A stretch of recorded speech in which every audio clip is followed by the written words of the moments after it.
Meet Gary Johnson, a mild-mannered college professor whose idea of a wild night is feeding his cats and building birdhouses. To make ends meet, he supplements his teaching income by working tech support for the New Orleans Police Department's undercover sting operations. But during a routine job, his colleagues Claudette and Phil break the news that their usual fake hitman, Jasper, just got suspended. With a client already waiting, the team straight up forces a terrified Gary to step up and wear the wire. Before he goes in, Jasper tells Gary he needs to project the aura of a cold-blooded killer, which is a massive stretch. You can't show any weakness. So, Gary walks into the diner, absolutely convinced he's going to blow the whole operation and get himself killed. But the moment he sits down with the client, Gary surprisingly slips right into a hardened, intimidating persona, looking like a discount Anton Chigurh. Yeah, man. He completely improvises, spinning a dark, detailed tale about a bayou burial to hook the guy. Crazy enough, the client buys every single word and hands over the cash, sealing his own fate. As the cops swoop in to make the arrest, Gary realizes he low-key loved the adrenaline rush. Back at the precinct, the boss decides Gary is their new full-time fake hitman, leaving Jasper completely sidelined.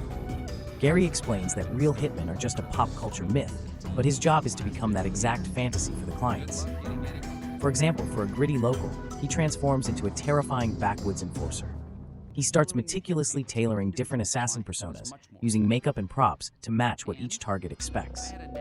For a wealthy socialite, he plays a refined, high-end professional straight out of a Daniel Craig Bond movie. He even deals with a teenager trying to put a hit out on his own mom, securing the confession without breaking character. Later on, Gary runs into his pregnant ex-wife, Alicia, and casually mentions he's been researching how people can actually change their personalities. Meanwhile, Gary's high success rate makes him the star of the department, while a sidelined Jasper stews in the corner. Turns out, the team officially benched Jasper for beating up teenagers, telling him to keep his mouth shut. Right about then, Gary preps for his next sting by looking up his target, Madison, who has zero criminal record. Gary shows up at a local diner in full Ron mode to meet her. Madison confesses she wants her controlling, abusive husband dead because she's terrified of him. But instead of getting her to incriminate herself, Gary breaks protocol and tells her to use the hit money to start a new life. He calls the team to report a bust, lying that Madison just got cold feet. Jasper bursts in, furious that Gary let a potential arrest slip through his fingers.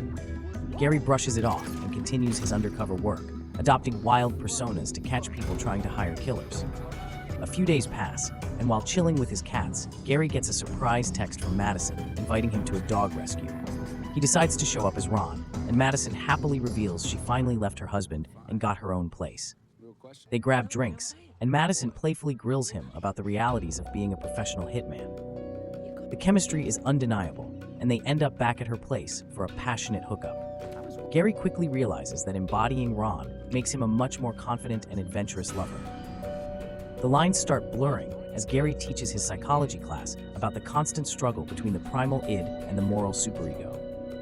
He keeps up his day job, pulling off ridiculous stings, like posing as a creepy guy with a red bob.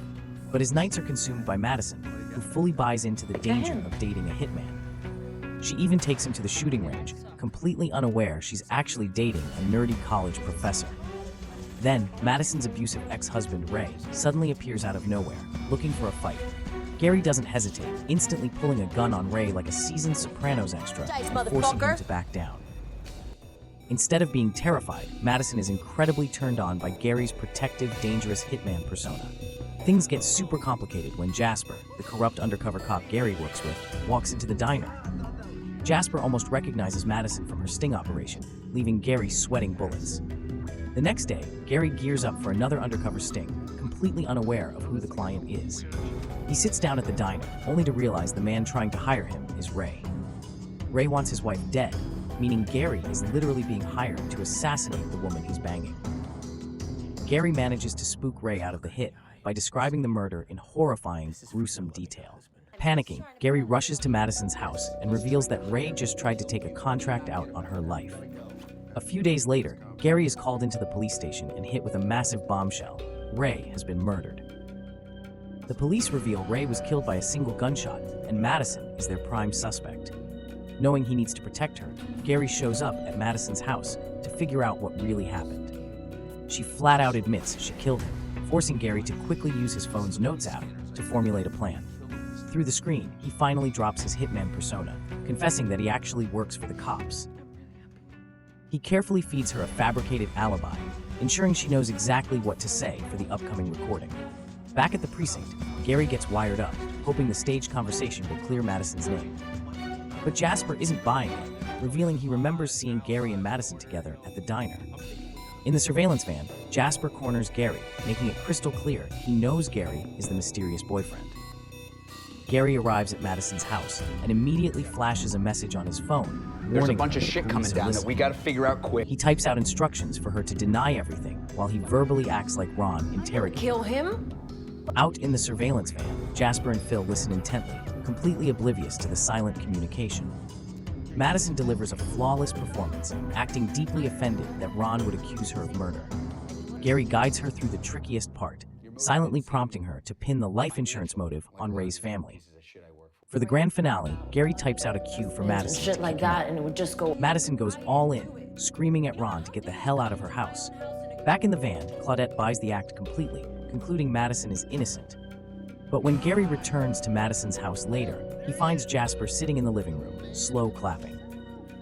Jasper reveals he figured out their little charade and knows Gary is the boyfriend who killed Ray. The corrupt cop lays out his terms. He wants his job back and a massive cut of the life insurance money. Out of nowhere, Jasper suddenly starts swaying and collapses hard onto the floor. Madison casually admits she spiked his beer with the same drugs Ray used. Realizing Jasper will wake up and ruin them, Gary ties a plastic bag over his head to suffocate him. So yeah, he's dead. With Jasper dead, their secret is finally safe, staged to look like a desperate suicide. Gary and Madison embrace, fully committing to their dark new reality together. Sometime later, Gary is back to his mild-mannered life, giving a final lecture to his college students. He tells them to seize the identity they want for themselves, clearly taking his own advice to heart. Fast forward, and Gary and Madison are living a picture-perfect suburban life with 2 kids. They share a happy family dinner, their murderous past completely buried under a slice of apple pie.